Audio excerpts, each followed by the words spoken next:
नारायण नारायण। प्रणाम परमपिता। अद्भुत अद्भुत अद्भुत रूप है देवी वरलक्ष्मी का। उनका यह रूप देखकर संपूर्ण ब्रह्मांड आनंदित हो उठा है। देवी लक्ष्मी ने आपको भी कोई विशेष वर तो नहीं दे दिया देवऋषि नारद? देवर्षि नारद की प्रसन्नता से तो ऐसा ही प्रतीत होता है स्वामी। नारायण नारायण। मैं तो इसलिए आनंदित हूं माता कि जब भी देवी लक्ष्मी एक नया रूप लेती है, संपूर्ण लोक के कल्याण के लिए एक नया मार्ग खुल जाता है। हाँ देवऋषि नारद, संपूर्ण देवलोक देवी के इस वरलक्ष्मी रूप का साक्षी है और यह इस संपूर्ण सृष्टि की एक असाधारण घटना है। नारायण नारायण। मुझे ज्ञात है परमपिता, किंतु मैं इस दृश्य को देखकर इतना भाव विभोर हो गया कि अति उत्साह में आपको और माता सरस्वती को सूचना देने चला आया। जिस प्रकार आप उत्साहित हैं, उसी प्रकार हम भी उत्साहित हैं देवर्षि। हाँ माता, हम सभी की यही कामना है कि माता लक्ष्मी इस रूप में सभी को दर्शन दे। नारायण नारायण। स्वामी, ये श्रीहरि की कैसी लीला है? जिस भक्त प्रहलाद को उन्होंने इंद्रलोक जैसा पावन लोक दिया, वे उससे छोड़ने के लिए कह रहे हैं। आप भूल रही हैं देवी, श्री हरि और देवी लक्ष्मी के आगमन से सुतल भी ऐश्वर्य और वैभव से पूर्ण हो गया है। प्रहलाद की आयु भी अधिक हो गई है। अपने परिजनों के साथ रहना उनके लिए उचित होगा। किंतु श्रीहरि और देवी लक्ष्मी स्वयं वैकुंठ लौट जाएंगे। देवी लक्ष्मी तो उन्हें वैकुंठ ले जाने के लिए ही आई है। स्वामी, तो इसका अर्थ तो ये हुआ कि देवराज इंद्र की तपस्या सफल हो गई। साधना कभी निष्फल नहीं होती देवी। देवराज इंद्र विशेष मंतव्य से देवी लक्ष्मी की साधना कर रहे हैं। उनकी साधना को स्वयं देवी लक्ष्मी ही जाकर विराम दिलाएंगी और साथ ही उनके उद्देश्य की पूर्ति भी होगी। स्वामी, तो क्या उनका सुतल में देवी लक्ष्मी और श्री हरि की निवास अवधि पूर्ण हो गई? हाँ देवी पार्वती, श्री हरि और देवी लक्ष्मी के सुतल जाने का उद्देश्य और निवास की अवधि दोनों ही पूर्ण हो गए। अब शीघ्र ही देवी लक्ष्मी का वरलक्ष्मी के रूप में वैकुंठ में आगमन होगा। देवी नारायण नारायण।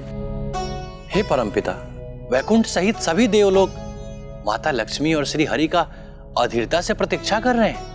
स्वाभाविक है देवऋषि, देवी लक्ष्मी के प्रत्येक रूप धारण करने के मूल में एक बृहत योजना सुनिश्चित होती है और इन रूपों के माध्यम से वे तीनों लोगों का कल्याण करती है और श्री हरि विष्णु उनके समस्त कार्यों के लिए आधार प्रदान करते हैं। देवी लक्ष्मी की बहुत सी योजनाएं और कार्य अभी शेष हैं, जिन कार्यों को उन्हें क्रियान्वित करना है। परमपिता, मैं इस कथन को समझ नहीं पा रहा हूं। देवऋषि, देवी लक्ष्मी और श्री हरि विष्णु ही इस चराचर जगत के आधार हैं और इस जगत के समस्त प्राणियों पर उनकी दृष्टि रहती है और जगत कल्याण का महत्वपूर्ण दायित्व इन्हीं दोनों पर है और जैसे ही उनका आगमन होगा, वे सृष्टि के लोक कल्याणकारी कार्यों को आरंभ कर देंगे। नारायण नारायण। परमपिता, हम सभी देवी लक्ष्मी और श्री हरि की प्रतीक्षा कर रहे हैं।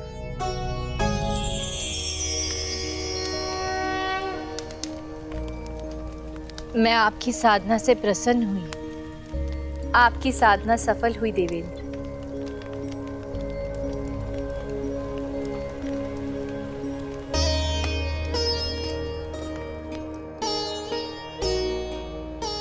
देवी लक्ष्मी, आपके दर्शन पाकर हम धन्य हो गए। आपके राजा बलि के यहाँ सूतल लोक में जाने के बाद मैं घोर चिंता में चला गया। सोचा कि कहीं आप हमें छोड़कर सूतल लोक में न रहने लगे, क्योंकि हमारी अमरावती का आलोक आप ही है और संपूर्ण देवलोक आप ही से शोभित है। अब आपको अपने सम्मुख देखकर मैं आश्वस्त हुआ देवी। आप इसकी कल्पना भी कैसे कर सकते हैं देवराज इंद्र?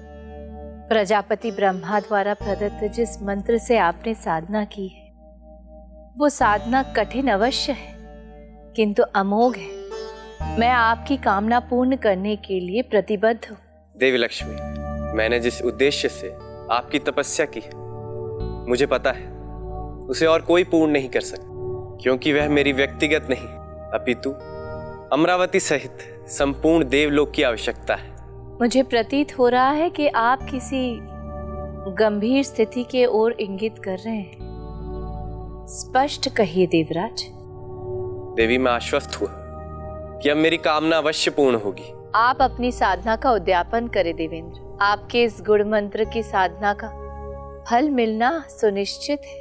देवी, प्रजापति ब्रह्मदेव द्वारा प्रदत्त अमोघ मंत्र के सिद्धि के मूल में आपके स्थायित्व की ही कामना थी। आप त्रिलोक के कार्य के लिए भले ही अमरावती से दूर जाए, किंतु भविष्य में अमरावती को क्षीण करके ना जाए, देवलोक के लिए अचल रहे, चलायमान ना हो। देवेंद्र, मैं कहाँ स्थिर भाव से निवास करती हूँ ये तो आप भली भांति जानते। स्मरण करें, जब आप इंद्रलोक के आसन पर आसीन थे, तभी मैंने आपको ये संकेत दे दिया था। मुझे स्मरण है देवी, और भविष्य में भी स्मरण रहेगा। मैं सागर तनया विष्णु प्रिया लक्ष्मी आपकी साधना से प्रसन्न होकर आपको ये वचन देती हूँ कि मैं सदा इंद्रलोक और देवलोक में अचल बनकर निवास करूंगी, और यदि किसी कार्य या प्रयोजन से मुझे कहीं जाना भी पड़े तो भी इंद्रलोक और देवलोक सदा श्रीयुक्त ही रहेंगे। मैं धन्य हुआ देवी। नारायण नारायण। प्रणाम परमपिता। परमपिता, देवी लक्ष्मी ने देवेंद्र को आश्वस्त कर दिया है कि अब वो देवलोक में स्थिर भाव से निवास करेंगी। देव ऋषि, इस सब का कारण बस वही एक मंत्र है, और उसी मंत्र की कृपा से और देवी लक्ष्मी के आशीर्वाद से देवेंद्र सदैव धन और धान्य से युक्त रहेंगे। उनके कोष कभी रिक्त नहीं होंगे। नारायण नारायण। इसका अर्थ यह हुआ परमपिता कि देवी लक्ष्मी और श्री हरि बिना किसी व्यवधान के वैकुंठ लोक में निवास करेंगे। देव ऋषि, देवी लक्ष्मी कभी भी अपने कार्य से मुक्त नहीं हो सकते, क्योंकि तीनों लोगों का कल्याण ही उनके मन की शांति है। नारायण नारायण। आपका संकेत समझ गया परमपिता।